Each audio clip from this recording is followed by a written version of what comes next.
Brendan Carr, Commissioner of the U.S. Federal Communications Commission, has written to Apple and Google CEOs over what he calls the unacceptable national security risk that TikTok poses in the way it harvests and accesses data. Well, he joins me now, along with Yahoo Finance's Akiko Fujita. So, Brendan, thank you for joining us.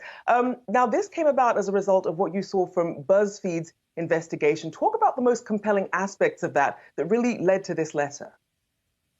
Well, you're right. For years now, I guess TikTok in the U.S. has been saying, don't worry, we store all U.S. user data on servers here in the U.S. And what this BuzzFeed News report, really a blockbuster reporting, showed from leaked audios is that, according to the reports, everything is seen in China. So the question of where to store the data is a bit of a sleight of hand because it's being accessed by engineers with ByteDance in Beijing, and they're ultimately beholden to the CCP. And we know that they are in search of sucking up as much data as possible for, whether it's business espionage or all sorts of potentially nefarious purposes. Yeah, Commissioner, what's the concern with that data being seen in China? What do you suspect is being done with it?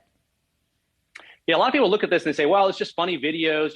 What sort of value is that in that? But what we see beneath the surface, that's just the sheep's clothing, is it's pulling biometric data, face recognition, voice print, search, browsing history, keystroke patterns, location information. And what we know is that the CCP, if it gets all this data, has all sorts of ends that it can achieve. It looks at, again, business, industrial espionage, blackmail activities. So there's a lot of reasons to be concerned if this personal and sensitive data is ending up back in the hands of the CCP. And have we seen any examples of how it's actually being used in practice?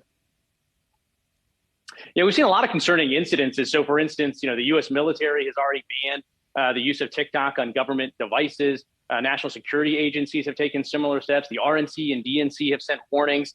Schumer and Cotton got on a letter together. So there's broad-based bipartisan concern about what can happen if this sensitive data falls into the hands of the CCP. Yeah, I mean, in many ways, it feels like this is a revival of that discussion that we had during the Trump administration. You have said specifically you want Apple and Google to remove TikTok from their app stores. Now, that's great, but you've got 80 million monthly active users who already have the app on their phone right now. I mean, data collection continues, right? Is this the first step towards an outright ban?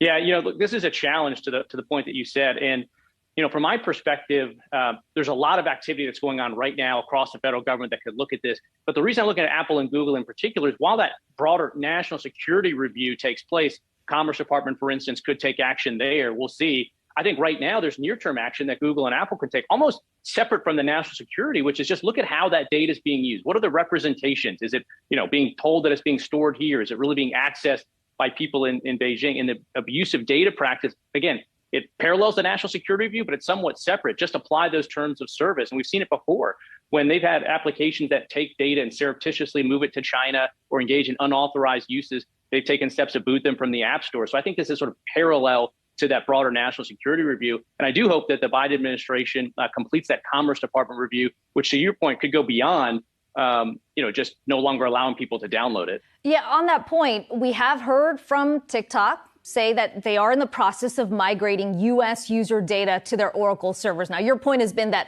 well, they said they would do that before. That hasn't been completed yet. So it sounds like that migration alone isn't going to be enough to quiet those concerns you have. What more does the company need to do? Yeah, look, I've really lost a lot of faith and trust in TikTok because of the misrepresentations that they've made. They've long said, we're storing it here. So I'm glad that they're moving it to Oracle, to U.S. infrastructure. But they've said that the question is really where can it be accessed, not where it can be stored. And there's a lot of open questions that they still have to address on that front. That's what I'd be most interested in.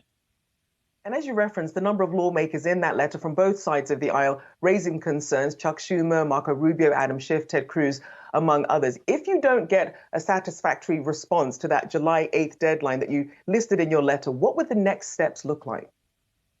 Well, we don't necessarily have direct regulatory authority at the FCC, unlike what we do with Huawei, ZTE, and China Mobile, where we've taken action. So it's possible they could tell me to pound sand. But, I'm not the only one that's interested in this. Again, I think Commerce is looking at it. The Congress is looking at it, as you noted. And so I think this is just one piece of a broader federal government effort that's bringing closer and I think much deserved scrutiny to TikTok, its data practices, and the national security threat.